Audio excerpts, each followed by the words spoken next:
Hello everyone, this is my first video on my channel, and although this is my first video on my channel, this isn't my first video ever. I've had a couple of YouTube accounts and I currently have a couple of YouTube accounts active as of right now. But anyways, today I'm going to be showing you how to make a song in Fruity Loops, and this is going to be done on a MacBook 2019 i7 16GB computer, 256 gigabyte solid state drive, 15-inch MacBook Pro. So anyways, let's get into it. So this is my new MacBook Pro. I got it a couple of weeks ago, and actually what had happened was my previous MacBook Pro had an error message that caused it to basically it got stuck in a boot loop. So basically every time you started the computer, it told you needed a critical update, and I don't know if any of you are familiar with that issue, but it is a pain in the butt, and it does not work unless you either take it to the Apple Store or you basically have them repair it, because I tried to repair it myself. I tried many times. I took it to repair shops in my local area and they couldn't fix it either. So, but anyways, I was able to trade in that MacBook Pro and get this one. And how I did that, if you're not familiar with Phobio, Apple support, actually third-party company, they're the ones who do the trade-in. So they first determine if your computer is eligible enough to be traded in. Once you send it to them in a box, they send you the box for free. You mailed in your MacBook Pro and they analyze it, they check it to make sure it's working, and if they accept it, they give you an offer. If you accept the offer, then they give you a voucher. So they send it to you in an email form and you can then use it on the Apple Store website. So that's what I was able to do, and I got about $1,130 for it. Which is not bad. It was a 2017 MacBook Pro with a 3.1 gigahertz i7 processor and 16 gigabytes of RAM with a 256 gigabyte solid state drive. This also has a 256 gigabyte solid state drive and i7, but it is a lot faster and it's a lot more current, and it's a more powerful processor than the previous one. This is a 2.6 gigahertz, although it is a lot faster. So I recommend, if this ever happens to you with the critical software update, try to see if you can do the same thing, because that's basically saved my butt. So anyway, now we're going to log in. And as if you guys can see, I actually have a keyboard protector cover.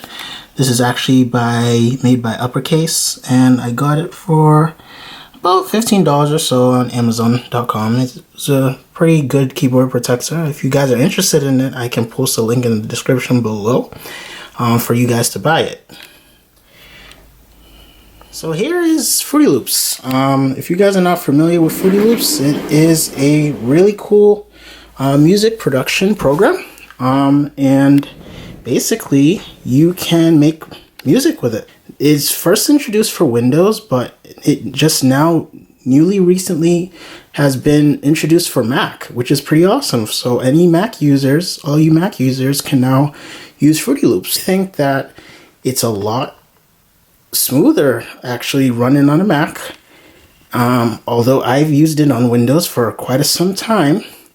So let me not talk too much about Fruity Loops, and let me just get into the tutorial. So basically, I made a song, and this is an old song from probably, I don't know, maybe more than 30 years ago, older than me.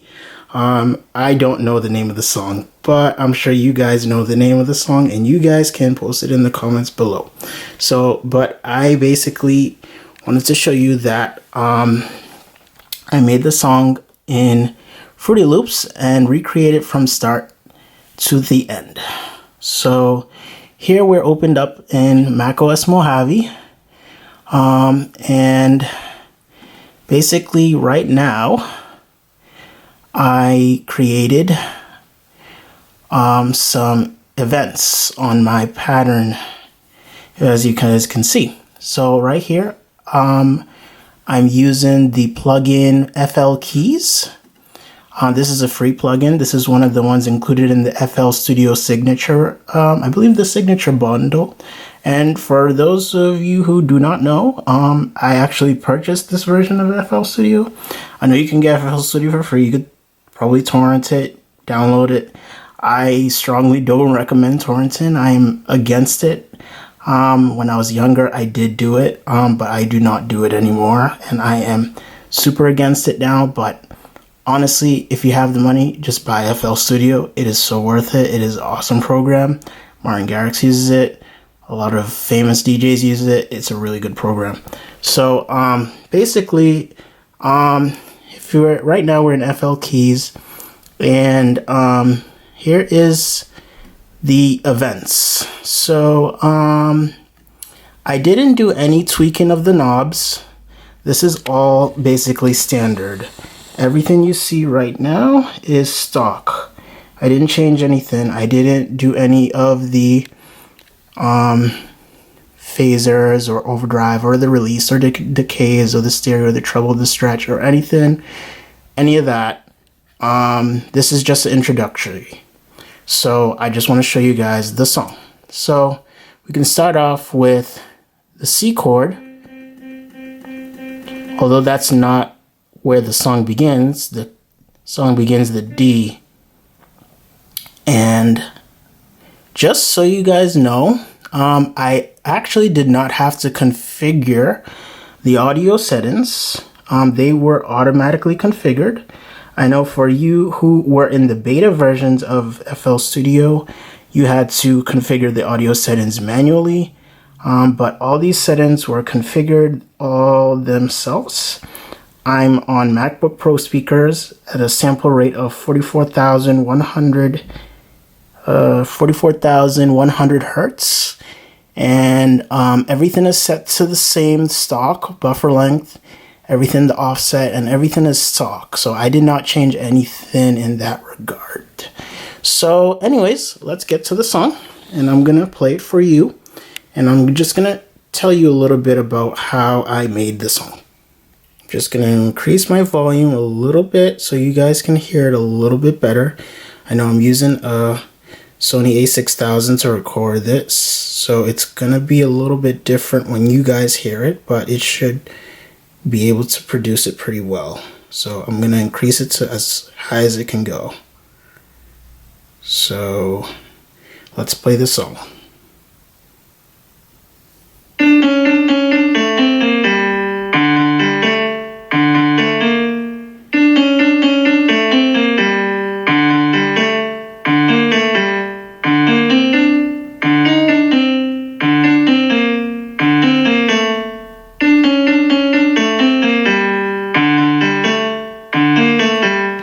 So let me tell you guys about how I made this song. So in case you guys didn't know, I am not faking this. This isn't a fake video.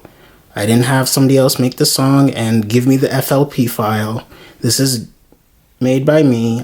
Basically, I just heard the song by ear and I just created it note by note in Fruity Loops. So the way I did it is basically, I would say trial and error, but it's actually a little bit not that difficult. If you pay attention closely to the notes and you hear them, you can pretty much map out the song directly into FL Studio note by note. So that's how I did it. It only took me about, I would say 10 minutes or less to map it out, and it's not too difficult actually.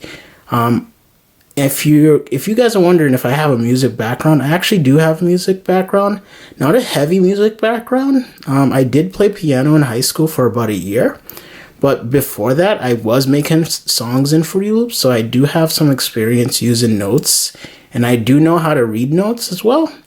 Not to the extent that I used to be able to, but I can still read notes to a degree, and I can still play them on a computer. So yeah, so that was the song. I hope you guys enjoyed it.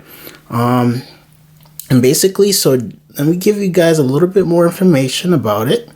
So what I did is D5 here, C sharp and 5, D5 again, C sharp and 5, D5 again, A4, C5, A sharp, 4, G4, and I had to extend the duration of G4 a bit so that it could kind of roll out smoothly, which is kind of what you want when you're making a song, so it can sound, if you're trying to recreate a song, you want it to sound as close to the original as possible. So basically I just kind of use the cursor, and it's really awesome with the new MacBook Pro because basically, sorry about that, guys. My A6000 just died, so I just had to switch over to my Samsung Galaxy S8. So anyways, let's continue. So basically, you just want to make a song to sound as realistic as possible. Just drag in the cursor and just drag the duration for it a little bit longer. I know I've been using FL for more than 5 years. This is just an introductory tutorial. So basically, I'm just showing you guys how I made this song. And I know, like I mentioned, I apologize, I don't remember the name of the song, but I'm sure you guys know the name of the song, and you guys can post it in the description below. So anyways, that's the song. And if you guys have any questions about FL Studio or how to use it, feel free to send me a message. I'm pretty well versed in it. I know how to use it, and I've actually received some help in the past from some previous YouTube users that I've subscribed to, and honestly, I have to thank them. And some of them were actually younger than me when they were making their own songs, and I can't even express the thanks for to them how I learned how to make some of my songs that I have as of today because of them. So if it wasn't for them, I would not even probably know how to use FL Studio. But yeah, again, many thanks to them. So if you guys have any questions, feel free to ask, and please hit that subscribe button. I would really appreciate it. Anyways, take care and see you in the next video.